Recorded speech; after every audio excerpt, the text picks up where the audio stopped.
Congress party का अंतर्कलह खुलकर सामने आ गया है। आप ये बातें सुन रहे हैं, अलग अलग विधायकों की बातें, और जो कांग्रेस आलाकमान से पर्यवेक्षक गए थे। अजय माकन की आपने बात सुनी कि प्राथमिक दृष्टि में यह बिल्कुल अनुशासनहीनता है। राजस्थान संकट पर जयपुर से दिल्ली तक संग्राम इस समय छिड़ा हुआ है। कांग्रेस पार्टी के दोनों पर्यवेक्षक अब से थोड़ी ही देर में कांग्रेस की जो अध्यक्ष हैं सोनिया गांधी, उनसे मुलाकात करेंगे। गहलोत गुट के बगावत पर कांग्रेस अध्यक्ष सख्त है, यह कहा जा रहा है। उन्होंने फौरन एक रिपोर्ट तलब की थी। जयपुर में विधायकों की जो आपस में जो बातचीत चल रही थी और जो पर्यवेक्षकों के साथ जो उनकी बातचीत थी, उस पर रोक लग गई। अब राजस्थान की लड़ाई दिल्ली पहुंच गई है और दिल्ली में सुनवाई होगी। इस बीच कमलनाथ को भी दिल्ली बुलाया गया है। केसी वेणुगोपाल भी केरल से दिल्ली पहुंच रहे हैं। वो कांग्रेस पार्टी के जनरल सेक्रेटरी इंचार्ज ऑर्गेनाइजेशन के हैं और प्रश्न यहां कई तरह से उठ रहे हैं। केसी वेणुगोपाल पर भी, राजस्थान के मुख्यमंत्री अशोक गहलोत, उनके समर्थकों पर भी, और दोनों जो केंद्रीय पर्यवेक्षक थे अजय माकन और मल्लिकार्जुन खड़गे, उन पर भी कहा यह भी जा रहा है कि अजय माकन नाराज थे। और ये जो तस्वीरें आप सबसे थोड़ी देर पहले की देख रहे हैं, जब राजस्थान के मुख्यमंत्री अशोक गहलोत पहुंचे उनसे मिलने के लिए होटल में, तो केवल मल्लिकार्जुन खड़गे से मिले, अजय माकन बिना मिले चले आए।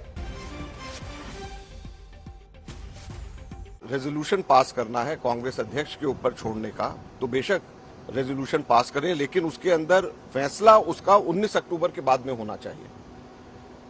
तो हमने कहा कि अगर अशोक गहलोत जी रेजोल्यूशन मूव करते हैं कि कांग्रेस अध्यक्ष के ऊपर सब चीजें छोड़ी जा रही हैं, और 19 अक्टूबर के बाद में, क्योंकि अब अशोक गहलोत जी खुद ये कह चुके हैं कि वो कांग्रेस अध्यक्ष का के उम्मीदवार हैं, तो 19 अक्टूबर के बाद में जब वो खुद अध्यक्ष बन जाएंगे तो अपने ही रेजोल्यूशन के ऊपर अपने आप को ही एम्पावर कर रहे हैं, तो इससे बड़ा कन्फ्लिक्ट ऑफ इंटरेस्ट नहीं हो सकता। तो ये आप इसको मत करिए। लेकिन उन्होंने कहा नहीं, ये पब्लिकली आपको कहना पड़ेगा और रेजोल्यूशन का हिस्सा बनाना पड़ेगा। 102 जो विधायक उस वक्त लॉयल थे, अशोक जी के साथ में थे, उनमें से ही कोई बनाया जाना चाहिए। सचिन पायलट या उसके ग्रुप में से नहीं बनाया जाना चाहिए। तो हमने कहा कि आपकी भावना, जब हम सबसे एक एक करके मिलेंगे, तो जो आपकी भावना है एग्जैक्टली वो सारी की सारी भावना जो व्यक्ति कर रहे हैं वो कांग्रेस अध्यक्षा को हम बताएंगे, और कांग्रेस अध्यक्षा उसके बाद में अशोक गहलोत जी से बात करके, सबसे बात करके फैसला लेंगे। जो विधायक नहीं आए उनको हम लोग लगातार हम कह रहे थे कि हम 1 to 1 सब लोगों की बात सुनने के लिए यहाँ पर आए हैं। तो कोई भी बात हो आप हमें कहें, खड़गे जी और मैं हम अलग से बैठ करके 1 to 1 सबकी बात सुनेंगे, और कोई फैसला नहीं हो रहा है। जो आप बात कहेंगे वो बात हम दिल्ली जाकर के बताएंगे, और कांग्रेस अध्यक्षा सबकी बात सुनने के बाद 1 to 1 हर एक से बात करने के निर्देश हमारे पास में है। प्राथमिक दृष्टि से तो ये अनुशासनहीनता है ही है। जब एक ऑफिशियल मीटिंग बुलाई गई है और उसी के पैरेलल अनऑफिशियल कोई मीटिंग बुलाए, तो ये प्राथमिक दृष्टि से तो अनुशासनहीनता है। आगे इसके ऊपर देखेंगे क्या कार्रवाई होगी।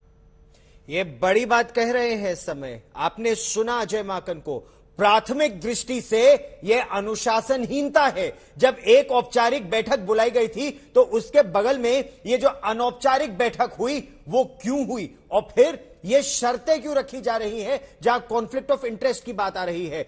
मेरे सहयोगी आशुतोष मिश्रा हमारे साथ जुड़ रहे हैं, देवंकुर वधावन भी हमारे साथ जुड़ रहे हैं, शांति धारीवाल के घर से, हम उनसे भी बात करेंगे। लेकिन आशुतोष, ये जो बातें अजय माकन ने दिल्ली आने से पहले कही, अगर ये उनकी रिपोर्ट में ये सारी बातें आती है, तो ये तो क्या अशोक गहलोत का दाव उल्टा पड़ता दिख रहा है। कहां वो एक समय ऐसी स्थिति में थे कि पार्टी के भी अध्यक्ष बनने वाले थे, राजस्थान में भी अपना कोई चुना हुआ व्यक्ति चाहते थे, और कहां पार्टी हाईकमान अब सख्त रुख अपना सकता है। गौरव, देखिए, रिपोर्ट अब एक महज प्राथमिकता रह जाती है कि आप ये करते रहिए, और वो औपचारिकता है, उसे क्या होगा। क्या हाईकमान को ये दिखाई नहीं दे रहा है कि पहले गहलोत ने शक्ति प्रदर्शन करने की कोशिश की, और आज ऐसी स्थिति बगड़ी कि जिन पर्यवेक्षकों को भेजा गया वही अजय माकन उनसे मिले बिना सीधे एयरपोर्ट के लिए निकल गए। तो आशुतोष, एक तरफ आप देख रहे हैं कि बीजेपी की 2024 की रणनीति तैयार है, दूसरी तरफ कांग्रेस में कौन होगा पार्टी अध्यक्ष। जिस ट्रस्टेड लेफ्टिनेंट को, जिस विश्वसनीय सिपहसालार को राजस्थान से दिल्ली लाया जा रहा था, उसने कहा नहीं, पार्टी अध्यक्ष नहीं, मुख्यमंत्री बनने में ज्यादा उनको फायदा नजर आ रहा है। कुछ इस तरह का शक्ति प्रदर्शन चल रहा है आशुतोष।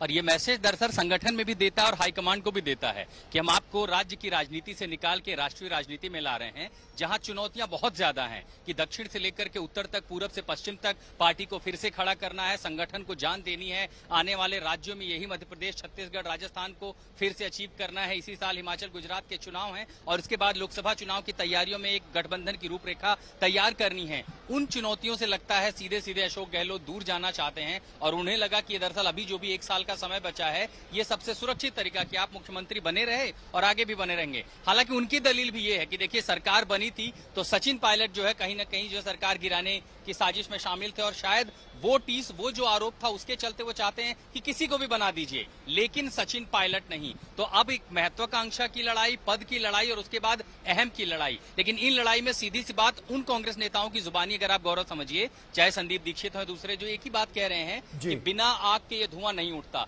जब आपको दिख रहा था कि पहले से ही मतभेद हैं तो इसका तरीका बेहतर हो सकता था सुलझाने का। ठीक लगभग 4 मिनट से 5 मिनट हुए हैं, अजय माकन यहाँ पहुंचे हैं, इसी एयरपोर्ट पर मल्लिकार्जुन खड़गे का इंतजार हो रहा है। जयपुर में उन्होंने जो कहा वो हमने सुना, यहां आकर के क्या कहेंगे वो भी सुन लेंगे। लेकिन सवाल है और उस पर नजर बनी है कि जब ये हाईकमांड के पास जाएंगे, सोनिया गांधी से मिलेंगे, उनसे आखिर कहेंगे क्या, क्योंकि खबर तो अब तक उन तक भी पहुंच चुकी है कि आखिर गहलोत साहब ने क्या क्या किया है। आपने सही जिक्र किया, लॉयल गार्ड और वो भी सबसे ओल्डेस्ट। पुराने नेताओं ने आखिर क्या कुछ नहीं किया। सबसे पहला उदाहरण आपने कैप्टन अमरिंदर सिंह का देखा है और अब आप जो देख रहे हैं वो राजस्थान में देख रहे हैं। आप रहिए मेरे साथ, आपने लॉयल ओल्ड गार्ड की बात कही तो 1971 से कांग्रेस पार्टी में है अशोक गहलोत और 2022 में संभवतः जब पार्टी को सबसे ज्यादा उनके नेतृत्व की आवश्यकता है, तो क्या इस समय हम देख रहे हैं? सवाल गहलोत के मंत्री शांति धारीवाल के घर पर हुई बैठक पर भी है।